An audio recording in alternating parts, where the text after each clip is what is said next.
statement, it serves the interests of capital. Capitalism relies upon exploitation of either nations or the poor within a nation.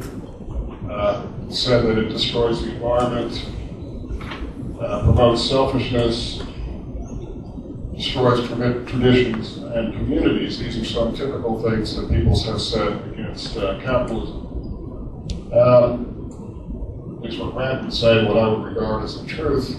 Capitalism is a kind of misnomer. The term came from Marx, who did believe, of course, that it was the owners of capital who ruled the system and that everybody else was in their service. I prefer sometimes to this quotation system of natural liberty is the one from Adam Smith, and that's what he calls the system of capitalism. If it was invented by Marx, of course, Smith predates Marx, so Smith knew nothing of capitalism, even though he was considered the economic founder of it. And he called it simply the system of natural liberty. Well, I like this because basically what it suggests is that liberty is natural, first of all. It suggests a lack of interference by an outside force, right? And that it's systematic as well. We're not talking about no institutions whatsoever, but the sort of natural liberty put into some sort of arrangement. And that arrangement is, as we'll see, the rule of law, property rights, that sort of thing.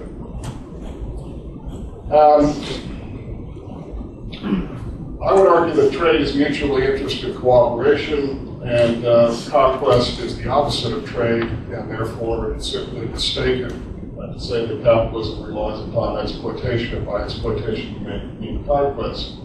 Of the poor, one of the things that's historically been said about capitalism is that all boats rise with the tide. So if one part of the society is becoming wealthier, that has the effect of raising the level of other parts of the society. So it's not necessarily a bad thing that people are getting wealthier. It depends how they're getting wealthier. As I said, if they're getting wealthier by conquest, yes, that's a bad thing. But if they're getting wealthier by trade and by creativity, that tends to make everybody's wealth go up and should be applauded. That's all I mean by all boats rise with the tide. We can't actually go through this in much detail, but basically capitalist systems actually do better with the environment than non-capitalist ones, and they tend to make the environment cleaner, partly because of the advances in technology that make that possible. But quite often, poor societies are dealing with the kinds of environmental problems that capitalist societies long ago overcame, such as erosion, those sorts of things. Capitalist societies will tend to talk about the parts per billion of some substance in the air. That's very different from washing people's houses sort of wash because of bad forest management and so forth. I would argue that instead of talking about the promotion of selfishness, capitalism actually promotes responsibility and cooperation by the individual. It does sort of regard you as sovereign over your own self. In that sense, it's selfish, but beyond that, it promotes cooperation. And I would say that the issue of tradition and community, capitalism doesn't force these things, so it tends to be somewhat more pluralistic. If by tradition and community you mean something that has to be enforced by an outside party, well, then maybe it does affect that in some ways. But it doesn't mean that you can't have any traditions and communities. In fact, I would argue I thought I'd look at some recent prospects, mainly because of the news I read. There has been trends towards more government involvement in the economy. This could be the perspective of myself at the moment in the United States, but certainly in the U.S., the increase in government involvement in the economy is significant, the most significant I've seen in my lifetime by a long shot. So there's actually more and more government involvement in business and in the economy than there has been in the past, which of course goes back to the sales. That's talking about on Amazon and why Apple Store is being read by so many people. Government bailouts and takeovers, that's the sort of example we find.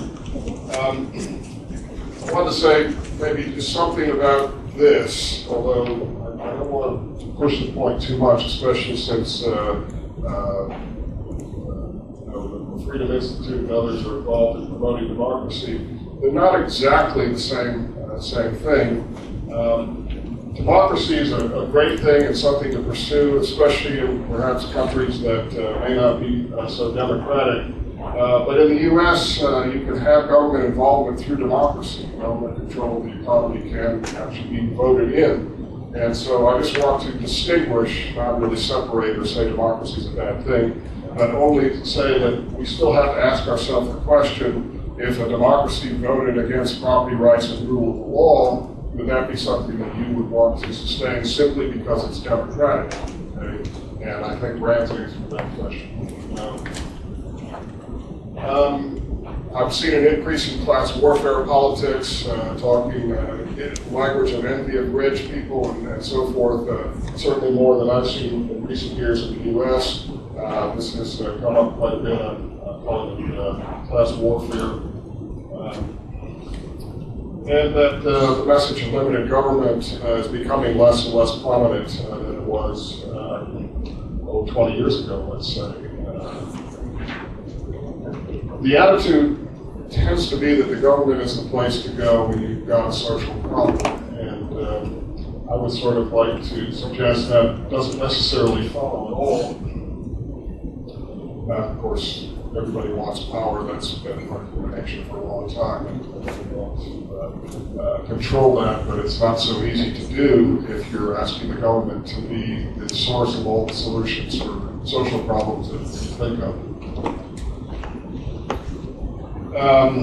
Okay, well, that's sort of the message that we've gotten here. I want to say that Atlas Shrugged is really not meant to be a book of pessimism, but actually a book of optimism. I think Rand would have very ambivalent feelings were she around to see the book being used as an indication that society is going downhill.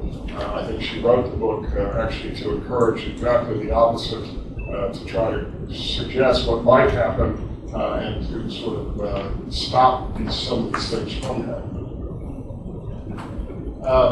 It's not too late, I don't think. Again, I probably wouldn't be standing here. We have some good things that have happened in the last 2 decades. It's probably, generally speaking, as was mentioned on the video last night, more freedom in the world in the last 2 or 3 decades than there has been perhaps ever in human history, but certainly quite a bit more than there was 50 to 100 years ago. So that's a good thing. There is the fact, one might argue, that human beings actually seek freedom, that they want freedom, that they flourish in freedom, they desire freedom. And that part of human nature, is something to build upon as opposed to prevent.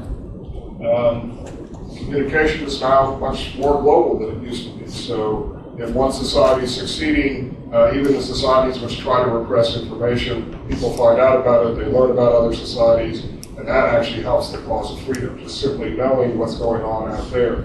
Certainly, even in my lifetime, but certainly over the last century, communication, knowledge of what's going on elsewhere has been tremendously improved, and that actually can be a benefit to the cause of freedom.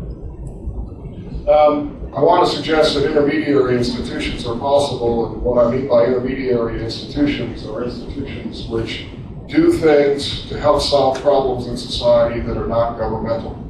Okay? There have been many types of organizations. Let's say in the U.S., churches are one thing that have been used to help the poor, relieve people who are in states of emergency and distress. These are non-governmental solutions to certain kinds of social problems, and there are many more that are possible. People's first reaction is that the problem is to think of the government coming up with a solution. I'd like to suggest maybe the first reaction should be, well, is there some other way to solve this problem with some other institution besides government before we get the government involved? I think the answer to that is yes.